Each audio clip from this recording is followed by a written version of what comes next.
Hello, 5 o'clock Sunday again, and here I am. Today we're going to talk about courage, moving forward and making a start. So I'll wait till a few people come in and leave a comment. Let me know when you come in and where you're calling in from. What's the weather like where you're to? I'm in the UK and it's kind of a bit groggy today, but we've had some really hot weather recently and it's nice to have this bit of coolness. So comment where you're calling from and or where you're watching this from and what's the weather like or something. Thank you, Michaela. I don't know if you can hear my dog. He's walking around. I got wooden floors. He's walking around and you can hear him everywhere. Yeah, so what's the weather like, Michaela, where you're to? You can see in the background that was my old Dogs for the Disabled, Ben he was called, and he used to help me out around the house, pick up things whenever I dropped them off my lap, like remote controls and anything. Nice to see you here, actually. It's always good when people say hello when they come in. Yeah, don't be shy, people. Say hello. I'm the one here, the crazy one that's talking to myself looking at the iPad. Well, it feels like it anyway. Yeah, let's talk about courage and making a start. For those that don't know my story and they know I'm paralysed, I just want to briefly say 25 years ago I broke my neck in a diving accident and I spent 12 months in hospital. But when I came out, I was quite stubborn and I really didn't want to. I came home in a manual wheelchair and I really didn't want to give in to my disability and get an electric wheelchair. I would see it as a defeat. Hello, Bounty. He's just come in through the cat flap. That's my dog, Bounty. Little Westy. Hi, Sasha. And, yeah, where was I to? Yes, I came home in a manual wheelchair. And although I could push myself around the house a little bit, I couldn't really do anything outdoors. I couldn't go anywhere. I couldn't go up and down the hill or go anywhere unless it was a flat surface. Even just a thick rug carpet defeated me. So we're talking about courage and moving forward, and I thought getting an electric wheelchair was moving backwards. It was like my disability was beating me, and I was really toying for several months. Bounty, good boy. I was really toying with several months as when people used to say to me, you know, electric wheelchair will really help you. You can go out for a drink with your friends and you can go and be a lot more independent. But I didn't want to give in. You know, I'm not that disabled. I don't use an electric wheelchair. That's not me. And I was like that for probably 7 or 8 months. And in the end, someone arranged for an electric wheelchair to come around to the house so I could try it. And it gave me such an amazing amount of independence, being able to go up and down the road exactly by myself without someone pushing me. And I was lent this wheelchair for 3 days, and albeit it was a learning curve to learn how to drive it, I wasn't too bad. I'll tell you about a story about the Early Learning Centre a bit later, where I went and smashed everything up. But that was a few years later. But it gave me this massive sense of independence. So I went from this fear of giving into my disability, giving into who I was, and I'm stronger than this, I'm better than this. And my ego was all like, No, you can't use an electric wheelchair. But when I eventually did, it made all the difference to my life.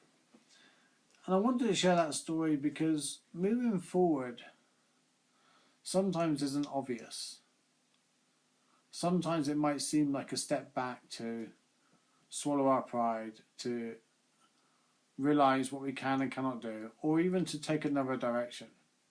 We might have worked on something for several years and we're almost beating our head against the brick wall. Damn it, I've got to make this work no matter what. And sometimes the courage is saying, do you know what? This isn't serving me. Let's do something a little different. Let's swallow a bit of pride and change direction. And sometimes it's really difficult to do. And the main thing that stops us is fear. Fear of the unknown, what's going to happen. The fear that ultimately when we do these things, we get out of our comfort zone. What's going to happen? And if we play this with fear, it's easy to look up and say fear is not real, it's all in our heads. Everybody knows fear is something that's created.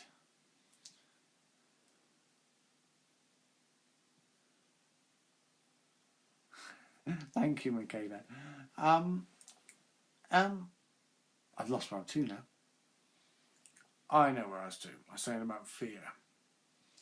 Yeah, fear. It's easy to say it's all an illusion, it's all in our heads, it's what we grew up with, or we can say it's evolutionary that protects us. You know, all of that's true. But how do we deal with it? How do we lose some of this fear? Because a lot of fear is just completely irrational.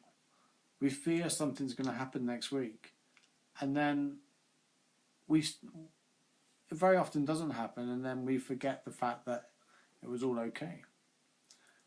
But if we play the and then what game with our fear, so when we're frightened about doing something, if we ask ourselves, well, and then what? And then every single step process comes back to one fear. Fear of really hurting ourselves, or worst case scenario, dying, you know. But there's so many steps between that and then that there's so many chances of things turning out okay and right. And it very often does. So, albeit fear is irrational and it's very often not real, it's an illusion. It feels real. It's a real, we want to preserve ourselves at all costs. But how do we get over fear? One of the easiest ways is by doing, is by taking that step. And very often we're looking at the 10th step, we're looking at in the distance, we're looking at something we want to do in a 12 months time.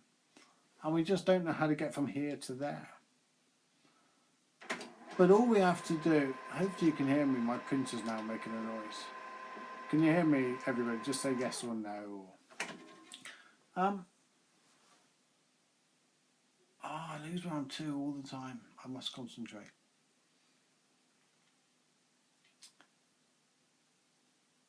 Yes, how do we overcome this fear? By taking the first step. By just calmly thinking, well, I don't have to do everything in one go. Thank you. Marjana, is that how you pronounce your name? We don't have to take all the steps in one go, we just have to do the one thing. And very often the one little thing is making a phone call, buying a book, just getting out that day, just changing what we eat for tea, or doing the one press up. And instead of looking at the big picture, we just need to look at the one little thing we do next. Hi, Sam. And then we build on that muscle all the time. We get stronger with it. Every time we overcome the fear with courage, that courage becomes a muscle and we get stronger. I remember when I started my Twitter account and my Facebook, I had like 5 or 6 followers, and I was frightened what to post. I was frightened what to tweet, and I used to sit there for ages thinking, what am I going to write? What am I going to do? And now, as you grow with it, when I was at 2,000, it was like, okay, a little bit comfortable, but I had to think about everything. Whereas now I've got about 70 or 80,000, and I don't really think about it. It's just okay to think something and tweet it. But imagine if I just suddenly had a brand new account and somebody gave me it and it had 80,000 followers. I would never have put out a tweet. I would have been that terrified.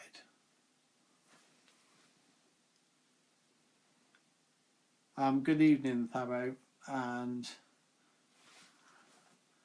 happened to me too. Yeah, it does. It happens to all of us. So with the tweet, imagine given the 80,000, it would have lied dormant. I wouldn't have done anything with it. So the story behind it is, if we're just given this business, or we're given everything we need all the time, we can't do anything with it because we haven't built the mental, the courage, the ability to be able to be with it and be comfortable with it. It's the same as when I went to college. I went back to college this year and done a 3-month course. And during that 3 months, I grew so much talking in front of people. And it's probably partly, hi Lorraine, yeah, you're right, Mary, that's absolutely, it's transcending and overcoming. In going to college, the very first day I was there, the teacher, it was like the interview, and the teacher looks up and says, right, we're going to go around the class now, and everybody's going to do like a little check-in, and everybody's going to say who they are, where they're coming from, and why they're here. I sat there, I was like, oh crap. And I preloaded everything I was going to say. Every person that went to before me, I was about 6 in line. I remember it so well. I was terrified. And every person that came to, I didn't listen to a word of what they were saying because I was preloading what I was going to say. And it got to me, and I hid behind my humour.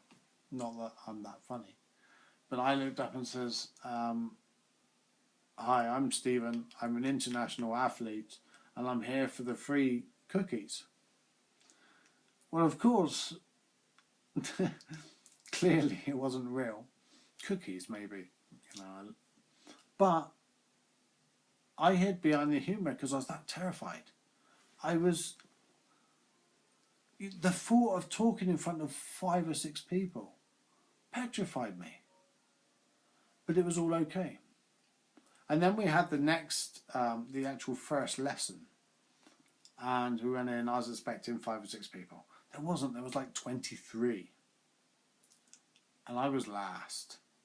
They said the teacher looked up and said to me, not to me, the teacher said, right, who's going to start the check-in? And I thought, oh crap, this is going to happen every week now, isn't it? And the person right opposite me in the big alcove said, I'll go first. So that meant I had like half an hour going through everybody to preload and not listen to anybody. But I was terrified. I started sweating, nervous, trying to be really cool and collected. You know, I'm the Zen guy sitting on the end. And again, I was that petrified, I hid behind my humour. And they come to me, and I remember what I said. I said, hi, I'm Stephen, and I'm a narcissistic psychopath, and I'm not sure if I'm in the right class. Because we do these things when we're frightened. I think by the 4th week, I'd done a normal check-in that was, hi, I'm Stephen, the weather's good, and I'm really excited to be here. And so we grow with it as weeks go by. And by the end of the course, I was throwing my 2 cents in without even thinking I was talking in front of 25 people. I was enjoying it. The narcissistic in me, of course, loved it, you know. So we grow as we get on. We grow as we move forward. Has anybody got any questions? It doesn't have to be related to going forward, courage, or moving on. It can be related to anything. There's no rules, right? But yeah, everything has to come at the right time. But there will never be a perfect time to start whatever you want to do. It really doesn't matter. It doesn't have to be, I want to build my own house, I want to be a millionaire, or I want to have the biggest business, or the fittest body around, or anything like that. It can be literally anything you want to do. But you have to make a start. And you only have to do that one little thing today. Don't worry about the 5th step, the 10th step. You'll be ready for that when you get there.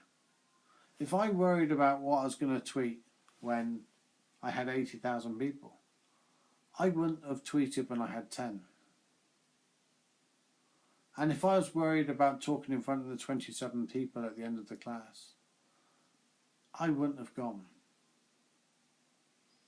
So I've learned to just take the step, just do the little thing. And it often becomes one of the biggest steps in life. Because when you start taking them together, they add up.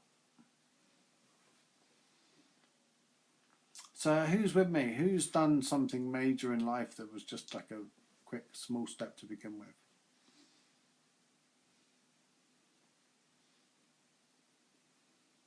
You're all very quiet.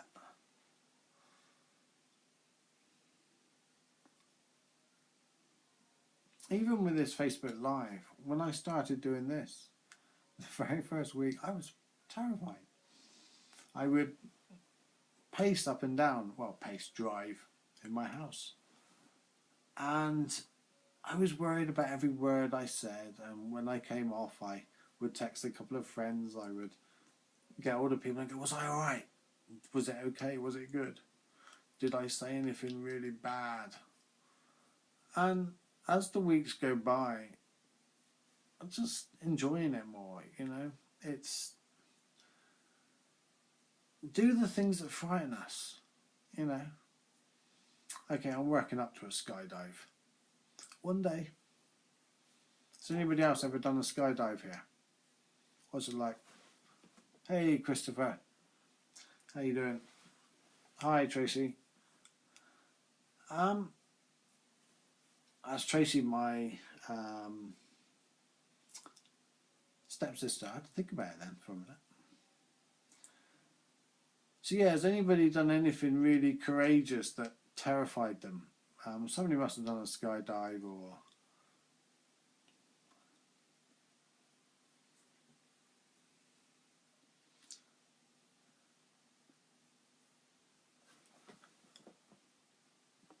Apparently my storage is almost full, so it might cut out. Thank you, Christopher. I do what I do. You know, I love life. I love being alive. I love being aware I'm alive. I enjoy the posts I post, and that's why I share them. I did shark diving. Oh, how awesome. I guess you do that in a cage.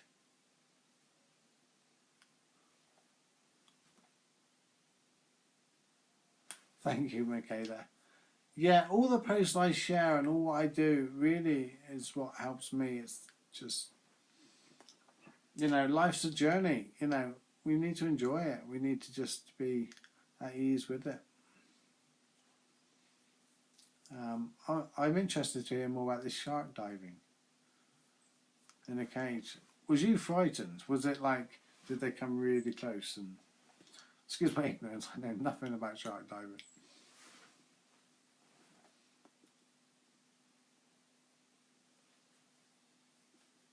I just keep seeing Ben in there. For people that didn't see the earlier part of the video, he was my dogs who are disabled. He passed away, I think, 2004, 2005, when he was 12. He ended up paralysed with his back leg, similar to me, ironically. And he used to help me out around the house and pick up things for me and put them back on my lap. Unless it was food I dropped. I never got that back.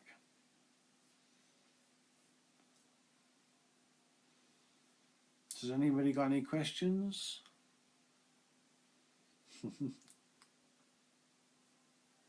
Well, I love doing these live, guys, and I'm going to be back every Sunday, unless something unforeseen happens, but I plan on being here every Sunday. If you guys want me to talk about any particular subject, leave it in the comments. I love being part of it. I love you guys being part of it. He was an amazing dog, bringing stuff just in case was embarrassing at times. Absolutely. Yeah, I'm trying to think of some examples now, but I cannot.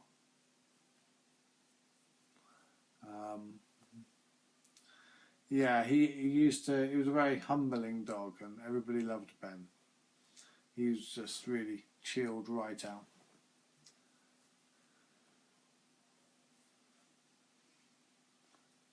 So yeah, I'll see you in a week, and I'll if you don't get my newsletter, pop over to the Moving Road, and I apologise, but a pop-up will come up, and I plan on sending a newsletter every week from now on. I've been quite bad at doing it every week, because I don't always think I've got something worth sharing, but I'm working on that. It's building courage again, going back to the beginning of the call. And as we go on, yeah, he used to bring dirty laundry. They came right up to the cage. Cage is small, you're safe. But I think it's the closest you dare to get. Yeah, I should imagine it's so brave. So like your adrenaline and excitement as well as fear, just all kinds of emotions must be erupting as you... Hi, Alison. Yeah, because often people want to swim with dolphins, which I love to do. But to swim with sharks, that'd be pretty awesome. I live in Cornwall, which we're surrounded by beaches. And we get sharks off the coast sometimes, but we don't very often see them. They're normally quite far off. Although we did have a large... Please, if someone can correct me, on Perranporth Beach last week, or the week before, it was a great white, washed up. Unfortunately, it passed away, but this thing was like 41 feet long. Crazy size. How can something grow that size? And just, you think of his journey, think of what it's done in the world. Look, guys, I'm going totally off topic now, but just these things just go around in my head. Yeah, pop over to the Moving Road, sign up for my newsletter if you'd like. If not, just enjoy my posts, share my posts and like them.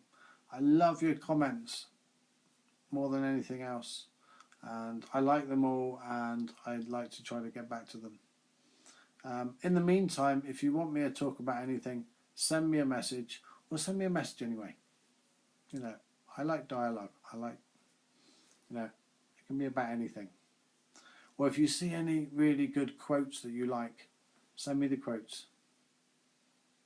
Take care, guys. I love you all. Now I've got to work out how to close this thing down. Cheers.